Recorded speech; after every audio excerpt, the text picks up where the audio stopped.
আসসালামু আলাইকুম।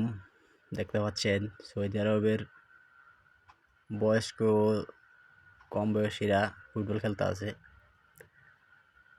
এখানে এরা প্রতিদিন আসরের থেকে মাগরিব পর্যন্ত ফুটবল খেলে। কিন্তু যখন আজান দিবে, মানে আসর নামাজ পড়ে সবাই আসে, আবার যখন মাগরিব আজান দিব, একটা কারো খুঁজে পাইবেন না, সব পুরো দৌড় দিয়ে মসজিদে চলে যাইব। মানে সৌদি আরবের একটা ওদের নিয়ম বা কালচার খুব ভালো লাগে। যেখানে আজান দিব ওখানে হয়তো যদি মসজিদ পায় নামাজ পড়ে নিব মসজিদে, আর নয়তো নিজেরা দুই একজন যা থাকে রাস্তার পাশে বা দোকানের সামনে দাঁড়িয়ে আমরা নামাজ পড়ে নিব। নামাজ ওরা মার দিব না। সৌদি পুরুষ হোক মহিলা হোক, মহিলাদের জন্য প্রত্যেকটা মসজিদে আলাদা স্থান আছে, মানে জামাতের সাথে ওরাও নামাজ পড়ে। একই মসজিদের ভিতরে কিন্তু কেউ কারো দেখে না। এক সাইডে পুরুষরা থাকে, অন্য সাইডে মহিলারা থাকে, জামাত বলতে নামাজ পড়ে। মানে ওদের এই ইয়াটা খুবই ভালো লাগে।